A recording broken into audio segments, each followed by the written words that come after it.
Joel, from a taxi driver to mass gardener, one of the most interesting aspects of Paul Schrader's movies is that he let his characters emerge thanks to inner monologues. And I would like to know how these help you to find the key to better play your character.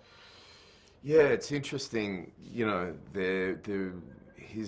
particularly his latest characters and others in the past are real like internalized monologues and diary keepers, and they annotate their life. It's a device that, in the wrong hands, feels like a cheap device for storytelling, but it also allows the audience to gather more information about a character. So I'm all for it, and I think there's something that Paul particularly does that he allows, for example, in The Master Gardener, to be talking about the seasonal change of a plant or a flower. And for me, I feel like the audience can go in and use those words and that image and relate it to theme, and not just the theme that Paul wants, but perhaps something that's unique for you. To talk about a plant that's being destroyed by insects or decayed can give you the sense of danger or the sense of looming violence.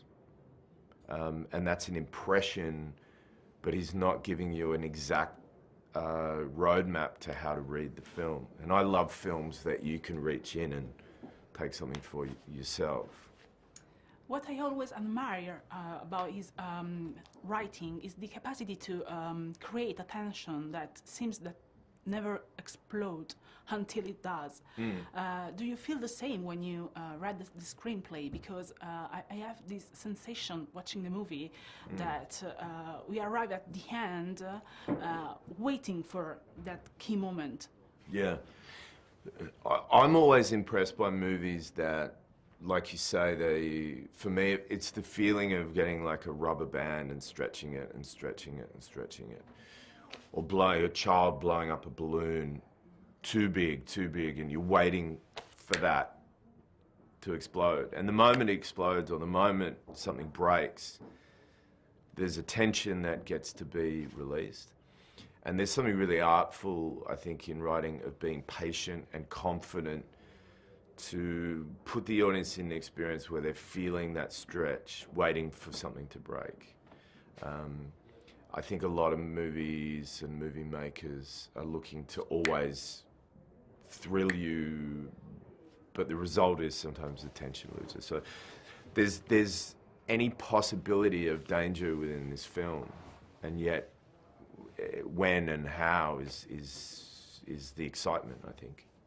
How challenging and fascinating has been to play a character that has conflicting emotions, but that also reflects some current themes. I think about white supremacists and about racial protests, about what happens in America and also in Europe in the last few years. Before I got involved in the film, you know, we were talking a lot about these themes on another project I was involved in, talking about redemption, the ability to change, and the idea that people who have bigoted ideas, racist ideas, ideas around sexuality, those ideas, we learn them somewhere. We're not built to hate other people. I think, you know, it's proven that we're built to empathize with others. But along the way, we get corrupted by opinion, our parents, teachers, the communities. Like, I should hate you because you're a different color, or you're a different religion, or your sexuality. And I think I was curious about playing a character like that. There's a tiny moment in the film where he talks about he was taught to hate people different than himself. And I think it's kind of curious because we don't really see how he went from being a white supremacist to the person he is now. But we could fill in those gaps in our own way because I think it's very possible. This movie is the last one of a trilogy, but I found out that this movie is full of hope. Do you agree with that? Yeah, you know, strangely knowing that Paul was making the film, I was like, is this really going to end with like a love story? You know, shouldn't this end with some more chaos or cataclysm? And Paul really saw this possibility. At the same time, I think there's a space for us to feel our own opinions about whether Naval and Maya should get together, whether they're like appropriate to be with each other, how we feel about that relationship. But yeah, it's definitely a more hopeful film than his other films. Thank you so much for your time. Thank you. Thank you. Thank you. Cheers.